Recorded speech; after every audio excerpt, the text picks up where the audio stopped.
Estamos en esta serie que se llama Discípulos activados para permanecer en la doctrina, y hemos estado hablando por varios domingos algunos temas muy interesantes, muy relevantes para que nosotros podamos permanecer en el Señor. ¿Cómo nosotros como hijos de Dios podemos permanecer en Él? Y esto es lo importante, porque nosotros necesitamos no solamente conocer a Jesús como Señor y Salvador, reconocerle en nuestra vida, abrir nuestro corazón a Él para que Él entre a vivir en nosotros, sino también nosotros necesitamos poder crecer y desarrollarnos, ¿verdad? Los que son papás, cuando tienen hijos, cuando empiezan a tener hijos, se preocupan, ¿verdad? Cuando un hijo llora, o cuando un hijo tiene un dolor, o cuando un hijo le sucede alguna situación, porque no se saben expresar. ¿Sí? ¿Cómo se expresa un bebé? ¿Ah? Exactamente, así como dice el hermano Orwell. Llora, ¿verdad? Y uno no sabe si tiene hambre, si tiene sueño, si tiene frío, ¿verdad? Sino que uno está tratando de adivinar, pero no se queda así, ¿verdad? Sino ¿qué pasa con los niños? Los niños van creciendo, ¿sí? Van creciendo, se van desarrollando facultades para poderse expresar, para poderse comunicar, ¿verdad? Sería extraño, o a menos que tenga una enfermedad, que uno de nuestros hijos con 18 años, en vez de pedirnos comida, se ponga a llorar, ¿verdad? En vez de decirte tengo hambre y sírveme un plato de comida, se ponga a llorar, ¿verdad? Y usted no sepa qué hacer con él. O sea, o está enfermo o algo no está bien desarrollado, algo está sucediendo. Lo mismo es en la vida del Señor. Tenemos que crecer, desarrollarnos. Y para eso es importante entonces que nosotros conozcamos doctrina de parte de Dios. Nosotros podamos desarrollarnos y permanecer en la doctrina del Señor. Y eso es lo que hemos estado hablando. La doctrina que nosotros manejamos como iglesia Lluvias de Gracia. Y yo voy a iniciar leyendo un pasaje, porque hoy vamos a hablar acerca de discípulos que permanecen en la palabra. Cómo la palabra de Dios es importante para nosotros como hijos de Dios, y que nosotros sepamos la manera correcta de interpretar las Escrituras. Eso significa que hay formas incorrectas de interpretarlas y formas correctas de interpretar las Escrituras. Y voy a leer Nehemías capítulo 8, versículo 8, y voy a leer la Nueva Versión Internacional. Y dice la palabra, en la Nueva Versión Internacional de Nehemías 8:8, dice: ellos leían con claridad el libro de la ley de Dios y lo interpretaban de modo que se comprendiera su lectura. Ahora, esto es bien interesante y me gustó esta versión. Le voy a leer la Reina Valera 60 solo para hacer una comparación ahí rapidita. Y dice la Reina Valera 60, que es la que normalmente usamos.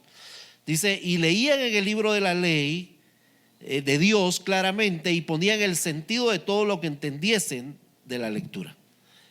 No nos queda muy claro. Tendríamos que aprender un poco de griego o de hebreo y un poco de arameo. Recordemos que la Biblia fue escrita en 3 idiomas.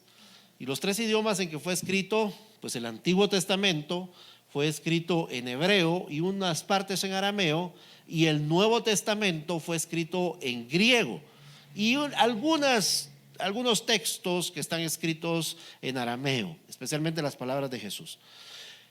Pero entonces tendríamos nosotros, para poder interpretar, conocer estos idiomas. Hubo gente que estudió estos idiomas por mucho tiempo, y ellos empezaron a darle un poco más de sentido a la lectura, y empezaron a surgir las versiones, las diferentes versiones. Así que si usted no sabe griego, no sabe arameo o no sabe hebreo, no se preocupe. Compre unas 8 versiones de la Biblia y compárelas. Eso es lo que hay que hacer. Usted lo puede hacer así, de esa forma, y ahora con las aplicaciones, con el internet y las aplicaciones en los teléfonos, usted puede hacer comparaciones. Usted puede agarrar un versículo y comparar esas versiones. Por eso yo tomé esta versión de la Nueva Versión Internacional, porque en esta versión dice que ellos leían con claridad el libro de la ley de Dios. Entonces ellos estaban leyendo, y esto es un caso particular porque se había reconstruido las murallas de Jerusalén, se había reconstruido el templo y ahora habían encontrado nuevamente los rollos, habían encontrado nuevamente la Biblia y ellos se pusieron a leer la Biblia. Y aquí hay algo muy importante, porque dice e interpretaban. O sea, no solo leían la Biblia, porque yo puedo leer la Biblia y leerla así de corrido y no encontrarle sentido absolutamente a nada, pero ellos no solamente leían las escrituras, sino dice que las interpretaban. ¿Y por qué las interpretaban? ¿Por qué es importante interpretar la Biblia?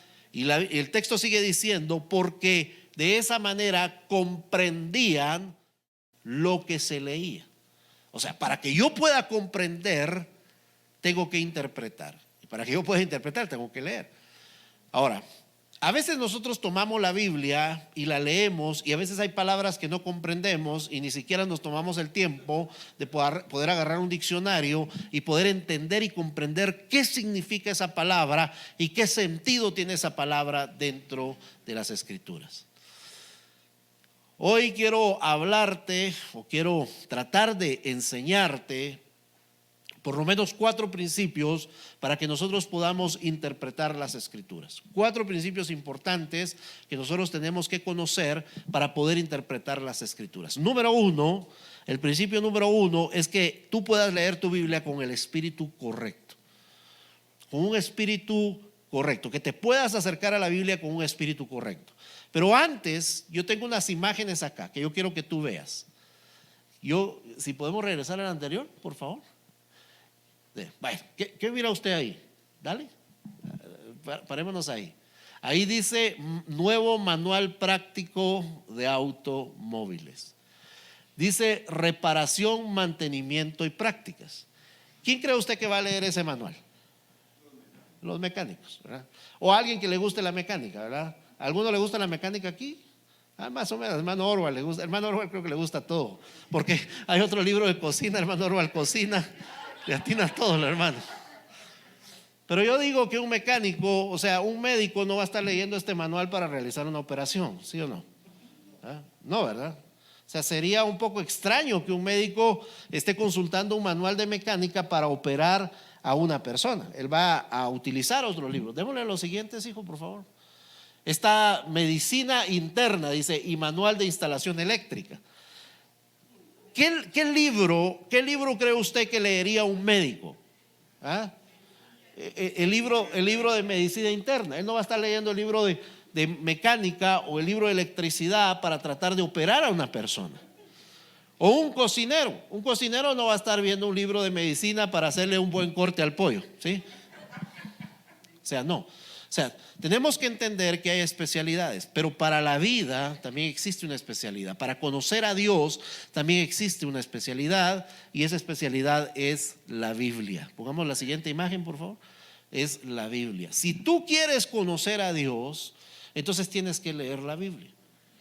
Si tú quieres saber cómo debes comportarte acá en esta tierra, entonces tienes que leer la Biblia, porque ese es el manual de vida que Dios ha dejado a nosotros. La Biblia es muy interesante porque la Biblia es un manual que nos va a enseñar a nosotros a cómo relacionarnos con Dios, a conocer a Dios. Dios ha tratado de manifestarse a la humanidad siempre, ha tratado de darse a conocer a la humanidad siempre. La Escritura dice que lo ha tratado de hacer a través de las cosas creadas, a través de la propia conciencia humana, porque dice que ha puesto eternidad en el corazón del hombre. Luego escogió un pueblo para tratar de obtener un modelo a seguir, pero en todas estas situaciones el hombre nunca ha logrado comprender cómo es Dios. Lo hizo a través de su Hijo Jesucristo. Jesucristo vino a este mundo para darse a conocer a la humanidad, a dar a conocer a Dios. Sin embargo, lo rechazaron. Nos ha dejado al Espíritu Santo ahora para que el Espíritu Santo nos muestre al Padre, nos revele al Padre, nos enseñe cómo llegar al Padre. Pero todo esto nosotros lo logramos comprender cuando nosotros nos acercamos a la Biblia. Ahora, la Biblia es la máxima autoridad de fe en la revelación de Dios. Nosotros conocemos a Dios porque conocemos la Biblia, ¿sí? Dios dijo, ¿de qué manera puedo yo dar a conocer a los hombres de una forma que ellos lo puedan entender, lo puedan comprender y ellos puedan utilizar sus capacidades para encontrarme? Y por eso dejó las escrituras. Las escrituras, según segunda de Timoteo capítulo 3, dice que son inspiradas por Dios. Son inspiradas para darse a conocer a la humanidad y que nosotros podamos entonces conocerlo a Él.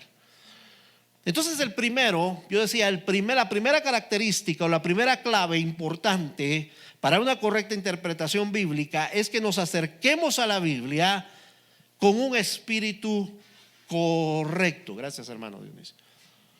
Ahora, quiero leer un pasaje en Hechos capítulo 17, verso 10. Hechos 17, 10, 11 dice: inmediatamente los hermanos enviaron de noche a Pablo y a Silas hasta Berea. Y ellos habían llegado, entraron en la sinagoga, y ellos habiendo llegado, entraron a la sinagoga de los judíos, y estos eran más nobles que los que estaban en Tesalónica, pues recibieron la palabra con toda solicitud, escudriñando cada día las escrituras para ver si estas cosas eran así. Ahora, vemos que las personas que estaban en Berea, dice la escritura, que fueron más nobles que los que estaban en Tesalónica. Eso significa que ellos no recibieron la enseñanza con un doble sentido. Hay algunos que llegan a escuchar a algunas personas para ver en qué palabra se equivoca el orador, para ver en qué frase no está correcta, o tal vez de repente se equivoca de algún nombre. A mí me pasa a veces que a veces cruzo los nombres bíblicos, ¿verdad? Por hablar a veces de Moisés, estoy hablando de Abraham, o a veces se me cruzan con otros personajes, pero eso a veces nos suele sucedernos. Pero hay personas que llegan solo para encontrar esos errores, ¿verdad? Se equivocó aquí, se equivocó allá, y hasta llevan su lista de errores, ¿verdad? ¿Dónde se equivoca? Pero dice la escritura que estos de Berea eran más nobles. Ellos estaban recibiendo la palabra, ellos estaban recibiendo, actuando de buena fe, sin ninguna maldad ni doble intención. Pero también dice la escritura, no solamente nosotros tenemos que tener esa nobleza para recibir la palabra, sino también dice que recibían la palabra, o sea, no la estaban rechazando. Ahora, aquí hay aspectos importantes que nosotros tenemos que conocer. ¿Por qué razón? Porque cuando uno está leyendo la Biblia, los teólogos dicen que uno tiene que aprender a hacerle preguntas al texto, y usted se va a dar cuenta en esto, porque dice que recibieron la palabra con toda solicitud, con un espíritu dispuesto, pero dice escudriñando cada día las escrituras. ¿Qué significa esa palabra escudriñar? Esa palabra escudriñar significa investigar, buscar, interrogar y determinar. Pero cuando yo leía esto, yo me ponía a pensar, dice escudriñar significa interrogar. Y los teólogos dicen que uno tiene que hacerle preguntas al texto. ¿Y qué preguntas uno tiene que aprender a hacerle al texto? Uno tiene que aprender a preguntarle al texto el por qué, el qué, el dónde, el quién. Por ejemplo, ¿quién escribió el texto? ¿Dónde lo escribió? ¿Para quién lo escribió? ¿Cuál era la situación que estaba sucediendo ahí? Si yo me pongo a leer este texto, si yo vuelvo a leer este versículo de Hechos capítulo 17, regresemos al versículo 10, dice inmediatamente. Yo tendría que preguntarte inmediatamente de qué. ¿Qué está pasando aquí que me está diciendo inmediatamente? O sea, yo tengo que empezar a investigar qué es lo que está pasando, conocer la historia de lo que está sucediendo. Luego dice, los hermanos enviaron de noche a Pablo y a Silas. ¿Qué hermanos? ¿Quiénes los están enviando? Dice, envían a Pablo y a Silas y los envían a un lugar que se llama Berea. Ellos llegan a Berea y llegando, y dice, y ellos, ¿quiénes son ellos? Pablo y Silas. Habiendo llegaron a Berea, entraron a la sinagoga de los judíos. Ahora yo quiero que usted vea que eso es específico. Dice, llegaron a la sinagoga de los judíos, porque las sinagogas son lugares de asamblea. Las asambleas, o sea, los lugares donde se reunían, que se le conocía como sinagoga, eran lugares públicos donde a veces se realizaban juicios, donde habían mítines, donde la gente podía hablar. Pero cuando nos habla de las sinagogas de los judíos, las sinagogas de los judíos eran específicamente para dos razones. Número uno era para orar, y número dos era para poder leer las escrituras. Entonces, cuando nos habla de que ellos llegan a la sinagoga de los judíos, es porque ellos se están acercando al lugar donde se adora a Dios. Entonces, en el verso número 11 dice la palabra: y estos eran más nobles. Eran estos, ¿quiénes son estos? Los de Berea. Estos eran más nobles que los que estaban en Tesalónica. Entonces está haciendo una comparación entre las personas de Berea y las personas de Tesalónica. Pues recibieron la palabra con toda solicitud, eso ya se lo expliqué, escudriñando cada día las escrituras para ver si estas cosas eran así. Ahora, quiero que notemos algo. Esa debe ser nuestra actitud ante la palabra de Dios: acercarnos a la palabra de Dios, pidiéndole al Señor que Él hable a nuestra vida, pidiéndole a Dios y diciéndole a Dios: Dios, por favor, ahorita que yo voy a abrir tu Biblia, habla a mi vida. Que hayan versículos que puedan, Señor, resaltarse para que yo pueda comprenderlos. Si usted no lo logra comprender, trate de utilizar otras versiones bíblicas para que usted le sea más claro, o trate de usar un diccionario si hay palabras que usted no entiende. Entonces, el primer aspecto, o la primera clave para poder interpretar de manera correcta, es nuestro espíritu. Que nosotros nos acerquemos a la Biblia con el espíritu correcto. Hay algunos que ingresan a la Biblia solo para tratar de ver dónde hay un error, ¿sí? Dicen: mire, la Biblia se contradice, ¿verdad? Y empiezan a tratar de ver esas contradicciones bíblicas. Ahora, eso es interesante, porque la Biblia no se contradice. El problema es que no hay una correcta interpretación de las escrituras. Ahora, hay dos aspectos. El segundo punto es porque hay dos aspectos importantes que nosotros tenemos que tomar en cuenta para interpretar la Biblia. Y esto es porque cuando lees tu Biblia, debes tomar en cuenta el contexto de la escritura. ¿Y qué es el contexto de la escritura? El contexto de la escritura, hay dos clases de contextos: el contexto inmediato y el contexto remoto, o el contexto más lejano. El contexto inmediato, digamos que son los versículos que están arriba y los versículos que están abajo. Normalmente nuestras Biblias traen secciones. No sé si usted se ha dado cuenta. Trae secciones. ¿Cuántos trajeron Biblia hoy? Casi la mayoría trajo Biblia, ¿verdad? Entonces, si yo le invito a usted a que vayamos a Efesios capítulo número 2. Quiero que usted utilice hoy su Biblia y que busque Efesios capítulo número 2. Efesios capítulo número 2. Y en Efesios capítulo 2, quiero ver si su Biblia, no sé qué versión tiene usted de la Biblia, la Reina Valera, pero el capítulo 2, por lo menos en mi Biblia, hay dos secciones. No sé cuántas secciones hay en la suya. Dos. ¿Alguien más? Porque tenemos la misma, mi amor. Dos. ¿Alguien tiene más de dos, o tiene una, o tiene tres? Creo que la mayoría tiene dos. Y estas secciones están divididas porque traen como títulos, ¿verdad? En la parte de arriba dice: salvos por gracia y reconciliados por medio de la cruz. Esas son las dos secciones que yo tengo acá. En esa hay una más. ¿Qué tiene la tuya? Dice Cristo nuestra paz. Aquí hay otra sección más. Versículo 14. Amén. Entonces, pero digamos, vamos a agarrar a esa primera sección. Digamos que yo voy a tomar un texto y voy a agarrar Efesios capítulo 2 y voy a agarrar el último texto de esa sección, que es el versículo número 10. Yo tomo ese versículo Y yo vengo, dice, porque somos hechura suya, creados en Cristo Jesús para buenas obras, las cuales Dios preparó de antemano para que anduviésemos en ellas. Entonces yo puedo leer, interpretar este texto y decir, bueno, entonces quiere decir que yo tengo que andar en buenas obras para agradar a Dios.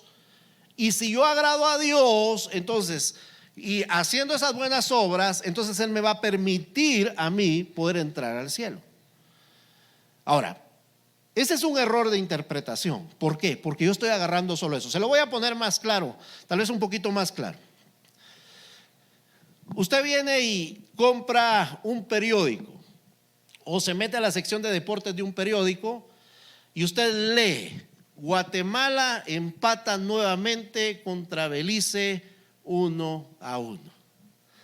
Y entonces puede venir un pensamiento a nuestra mente. Uno lee la porción, uno lee el encabezado y uno puede pensar, Guatemala siempre lo mismo, siempre empatamos, ¿verdad? No tenemos buen fútbol, nunca nos va bien. ¿Para qué estar invirtiendo más en la selección de fútbol de Guatemala? Uno puede sacar sus análisis porque uno dice cómo se comporta la selección nacional de Guatemala. Pero yo no he leído lo que sucedió. Pero cuando yo leo lo que sucedió y yo veo y dice, el partido se desarrolló en el estadio de Belice, donde el árbitro cometió muchos errores de criterio que perjudicaron a la selección de Guatemala. Le saludó 2 goles pensando que estaban en posición adelantada, pero no fue así. Luego se inventó un penal para que empezaran a ganarle a Guatemala y empezó perdiendo 1-0. Expulsa a 2 jugadores, pero en el segundo tiempo cae un chubasco y toda la selección de Belice se tiró atrás y estuvo en el marco. La selección de Guatemala estuvo insistiendo, pegó tres bolas en los palos y al minuto 90, faltando algunos segundos para terminar el partido, empató la selección de Guatemala. Ahora, el criterio para analizar eso cambia, porque entonces uno decía, qué bueno que empató la selección, ¿verdad? O sea, nos cambia la perspectiva porque conocemos el contexto. Así es la interpretación de la Biblia. O sea, cuando nosotros interpretamos, nos va a cambiar el contexto cuando nosotros leemos lo que está antes o después. Y en este caso, no voy a leer todos los versículos, así que no se preocupe, solo voy a leer el 8 y el 9.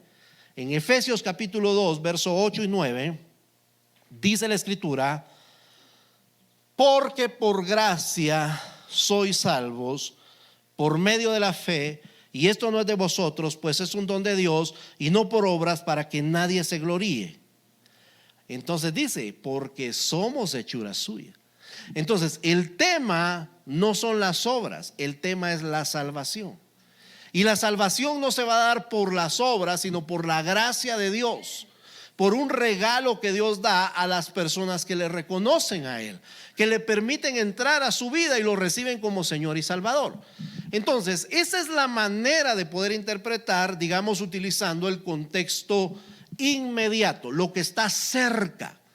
Pero también tenemos que aprender que hay temas que tenemos que analizarlos utilizando todo el contexto de la Biblia. A eso se le conoce como el contexto remoto, y se lo voy a explicar de esta forma.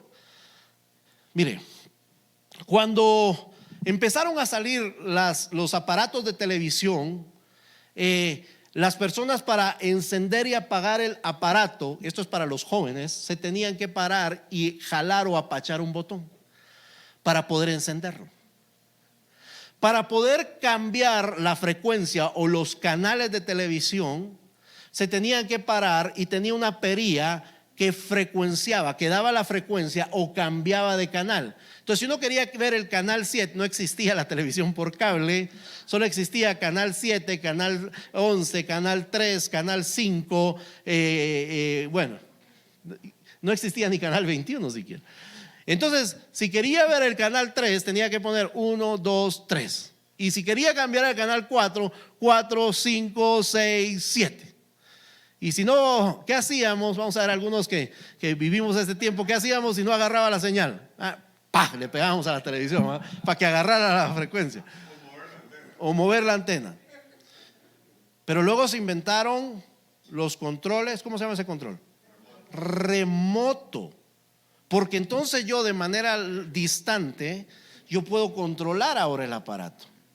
Entonces, y yo podría decir, wow, imagínense que alguien viniera del siglo, ¿qué? A principios del siglo XX, cuando se inventaron las televisiones, finales del siglo XIX, y viera eso y dijera, ¿cómo hace para cambiar eso? Eso es, ¿sabe cómo le diría la gente a eso? ¿Cómo cree usted que le diría una gente?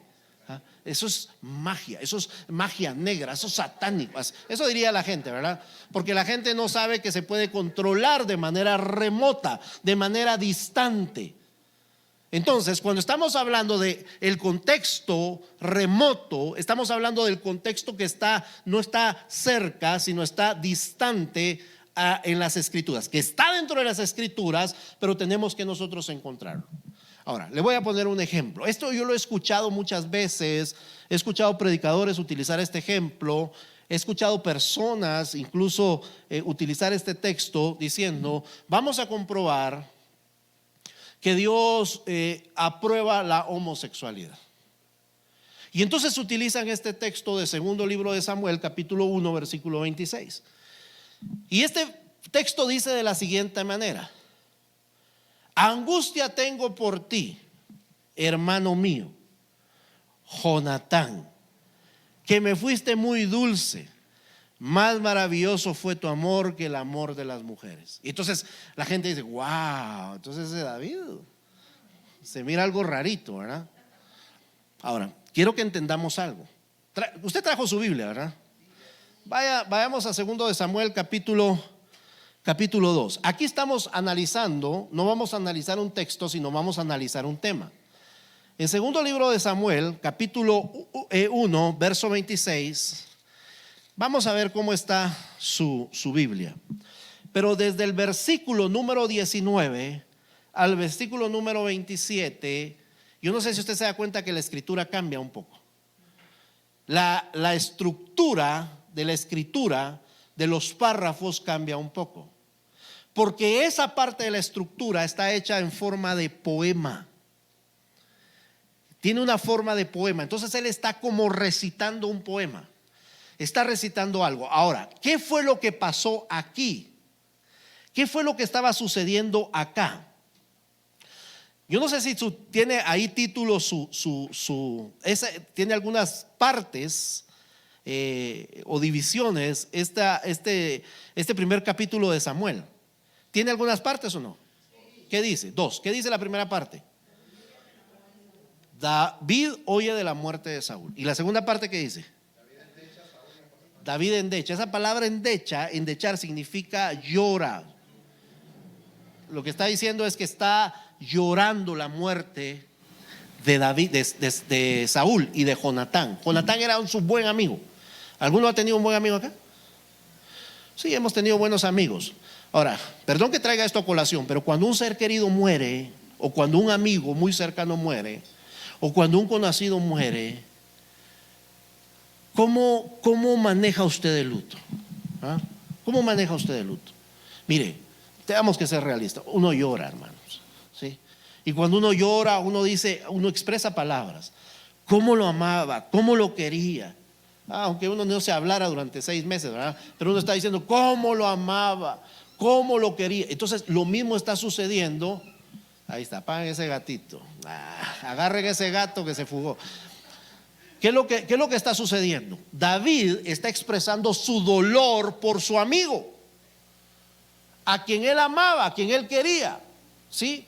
Él está diciendo, está sufriendo y está expresando el dolor. Y cuando uno expresa el dolor, entonces uno utiliza palabras como te amo, te extraño, cómo desearía que estuvieras todavía en este lugar, ¿verdad?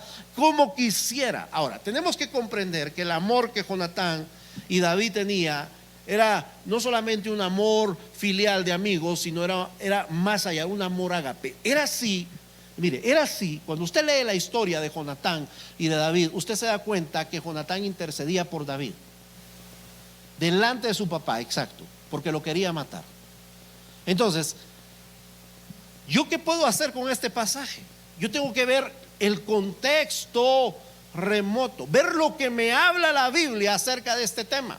Y solo te voy a tomar 2 pasajes para no irme muy lejos ni hacer tanta hermenéutica de esto porque nos tardaríamos toda la mañana, pero te voy a leer dos pasajes. Levítico capítulo 18, verso 22. Solo te voy a leer este pasaje porque habría que leer varios versículos acá, pero te voy a leer solo este. Dice: no te acostarás con un hombre como si te acostaras con una mujer. Eso es un acto aberrante. Ahora leo 1 Corintios capítulo 6, verso 9. ¿Acaso no saben que los injustos no heredarán el reino de Dios? No se equivoquen. Ni los fornicarios, ni los idólatras, ni los adúlteros, ni los afeminados, ni los que se acuestan con hombres. Está hablando a hombres ahí. Entonces, lo que yo quiero decirte es que el contexto de la Biblia, de todo lo que la Biblia me dice, no aprueba las relaciones homosexuales o lésbicas. No lo aprueba. Entonces, ¿cómo Dios va a aprobar, digamos, o va a permitir que se diera una relación de esta naturaleza? Esto es una mala interpretación de las Escrituras. Ahora, los teólogos usan esta frase: un texto fuera de contexto es un pretexto. ¿Sí? Es un pretexto. O sea, yo puedo utilizar un texto, lo saco del contexto y lo único que estoy tratando de hacer es, sí, exacto, buscando algo a mi favor, algo que me justifique, que justifique mis acciones. ¿Sí? Yo podría utilizar y decir, utilizar solamente el texto donde David llama a la esposa a Betsabé, a la esposa de Urías, y donde narra que tuvieron una relación adúltera. Entonces yo puedo decir, entonces Dios aprueba el adulterio. Ahora pregunto, ¿Dios aprueba el adulterio? No. ¿Por qué? Porque todo el contexto de la Biblia me dice que no. Entonces yo no puedo tomar ese texto y utilizarlo como un pretexto para mis acciones, para justificar mis acciones. Entonces, esto te digo porque cuando nosotros abordamos las Escrituras, y es que mira, esto es interesante, porque el problema es que a veces escuchamos en la radio, en la televisión o en las redes sociales, escuchamos a personas que a veces están predicando, y como son tan carismáticas para predicar, que enganchan a la gente para predicar, sacan los textos de contexto y entonces nos hacen dudar y decir, wow, entonces de repente sí. Entonces tal vez de repente sí es cierto. Pero nosotros tenemos que tener la actitud de los de Berea. ¿Qué hacían los de Berea? Diga conmigo, escudriñaban las Escrituras para ver si lo que estaban diciendo era cierto. No se tragaban la píldora solo así, hermano, sino que buscaban si era verdad o no. Tercera clave para que nosotros tengamos esa buena interacción con la Biblia, y es que nosotros conozcamos los métodos incorrectos de interpretación. Esto es importante. Cuando yo leo la Biblia, tengo que conocer que hay métodos incorrectos, y luego vamos a hablar de un método correcto de interpretación. Primer método incorrecto de interpretación es el método racionalista. ¿Y qué es el método racionalista? El método racionalista es donde yo le quiero encontrar razón a todo lo que sucede. Para el método racionalista es difícil explicar los milagros. Cualquier milagro es difícil. Ellos no lo creen. Y es que este es el problema, porque ellos quieren utilizar la mecánica para analizar la Biblia, la física para analizar la Biblia, la ciencia para analizar la Biblia, la cocina para analizar la Biblia. Para analizar la Biblia yo necesito la Biblia. Y puedo utilizar libros, sí, pero de personas que estudian la Biblia. ¿Sí? La Biblia.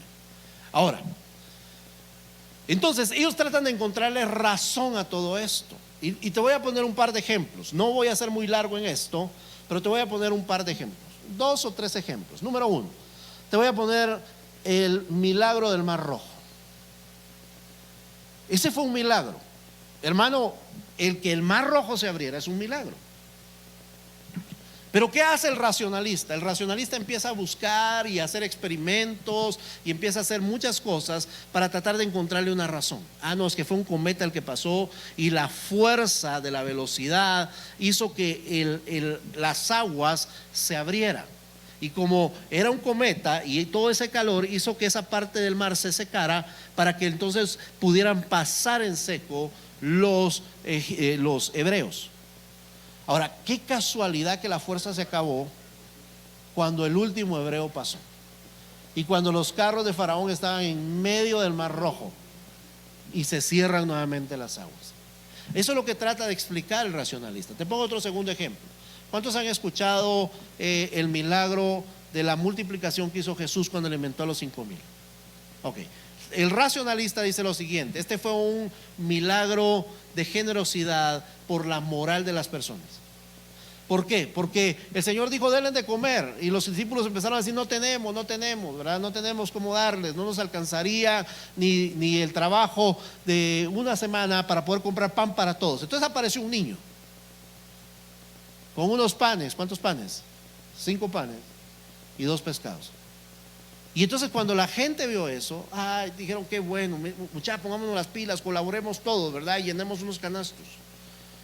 Y entonces empezaron a sacar de todos lados para poder dar a comer a las personas. Y ojo con esto, hermano, uno tiene que tener cuidado con esto, porque la vez pasada hay una película, no recuerdo exactamente, se llama Exodus, que habla del éxodo. Es una película moderna, pero ellos, para dar a entender que los egipcios se retrasaron en seguir a los hebreos, es porque los hebreos agarraron montañas con veredas muy pequeñas, donde los carros se retrasaban. Eso es lo que interpreta o lo que da a entender el escritor de esa película.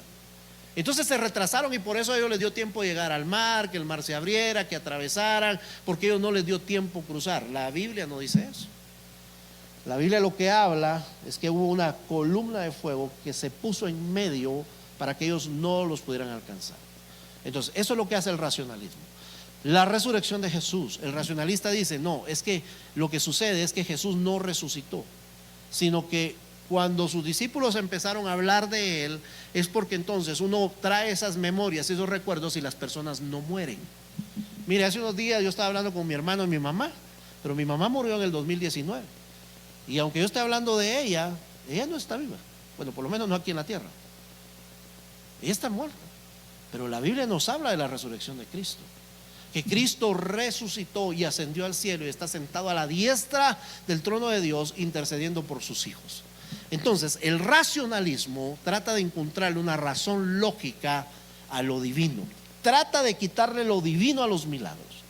Entonces es una manera incorrecta de interpretación.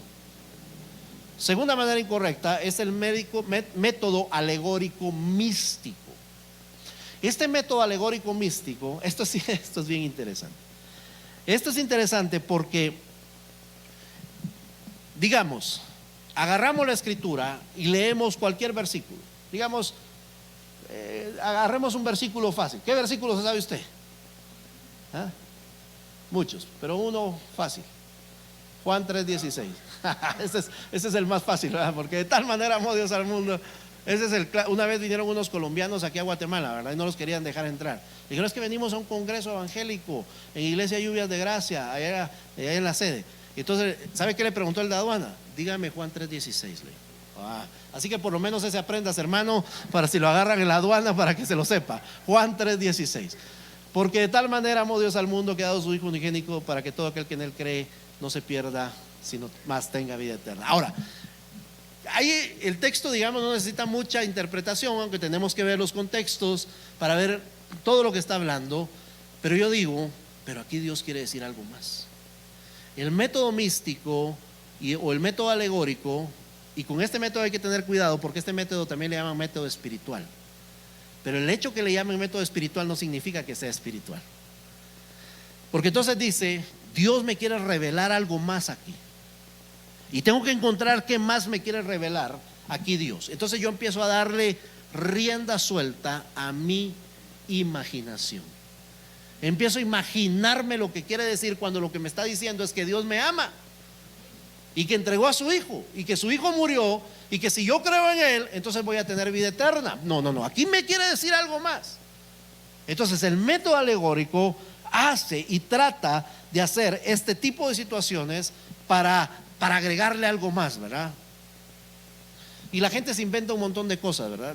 Y dice, por decir algo trivial, digamos, ¿verdad? Yo le voy a hablar, y hacen sus prédicas y seminarios, y dicen, le voy a hablar los 7 colores de los 7 cuernos de la bestia. Y le voy a dar la interpretación de cada color que tiene, ¿verdad? Entonces, eso es algo místico. La Biblia no dice más que eso. Se inventan cosas para tratar de traer la atención. Fíjense que Pedro lo decía de esa manera. Le voy a leer un pasaje aquí que nos habla Pedro. En segunda carta de Pedro, capítulo 2, versos 1 y 3, dice: porque hubo también falsos profetas entre el pueblo. Está hablando del tiempo pasado. Entre el pueblo, como habrá entre vosotros falsos maestros, que introducirán encubiertamente herejías destructoras, y aún negarán al Señor que los rescató, atrayendo sobre sí mismo destrucción repentina. Y muchos, escuche esto, y muchos seguirán sus disoluciones, por causa de las cuales el camino de la verdad será blasfemado, y por avaricia harán mercadería de vosotros con sus palabras fingidas. O sea, lo que están diciendo es que se van a empezar a inventar un montón de cosas. ¿Sabe cómo lo interpreta el alegórico? Usted ha escuchado, ¿cuántos conocen el libro de Daniel? El libro de Daniel es un libro profético, ¿sí? Que nos habla de cosas del futuro.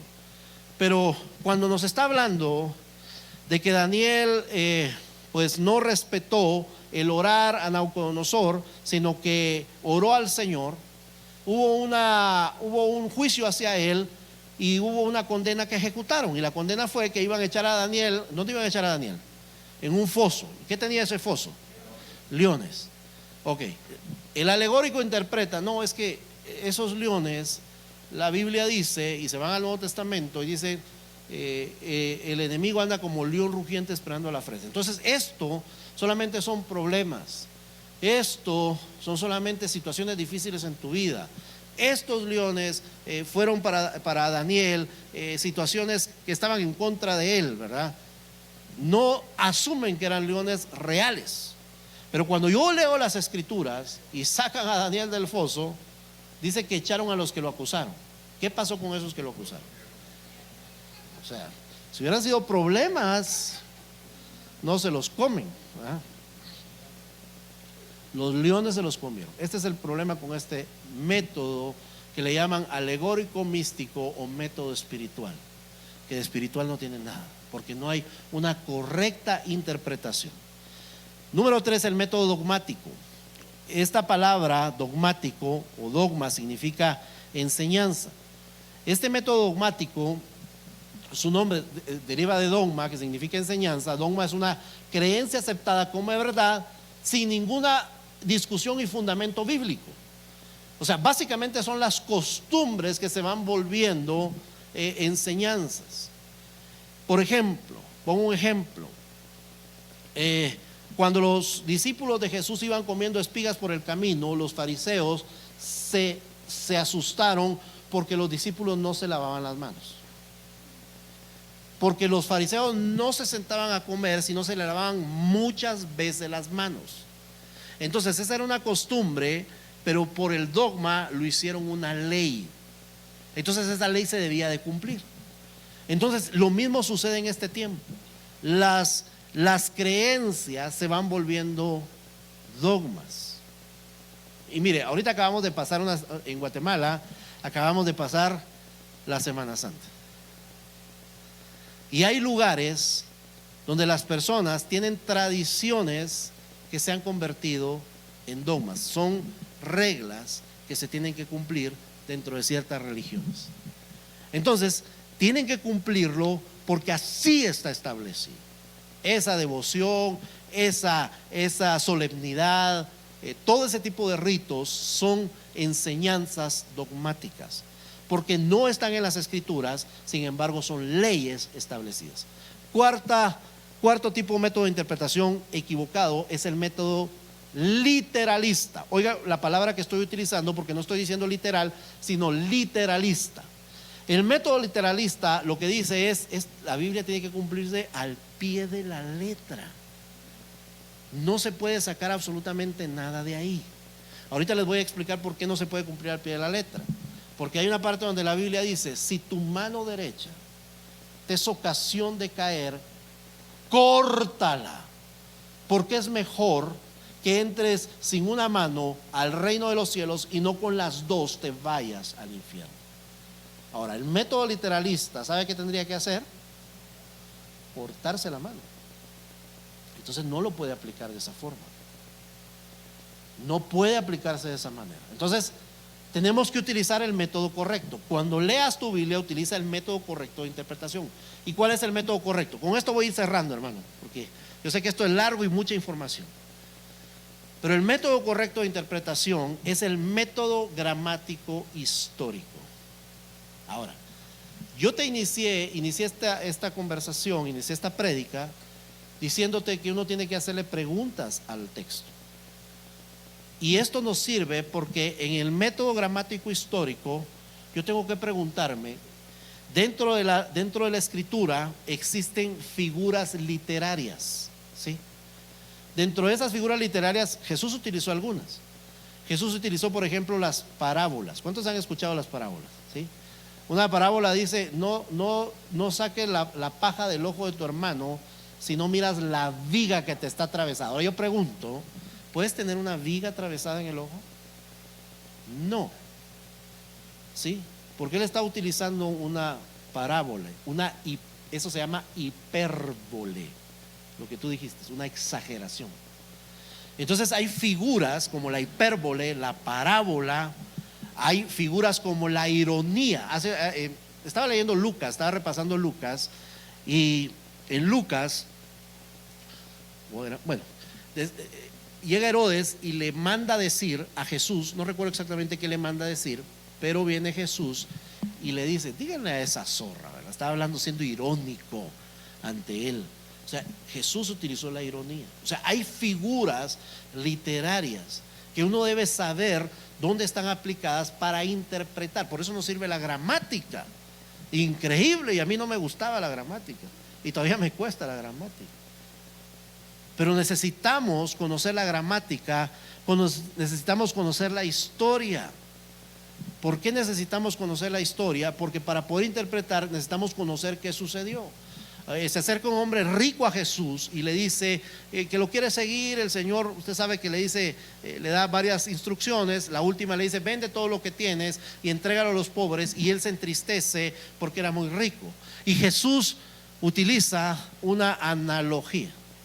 Y lo que utiliza dice: cuán difícil es que un rico entre a los reinos de los cielos. Es más fácil que pase un camello por el ojo de una aguja. Cuando yo menciono eso, ¿qué se le viene a la mente a usted?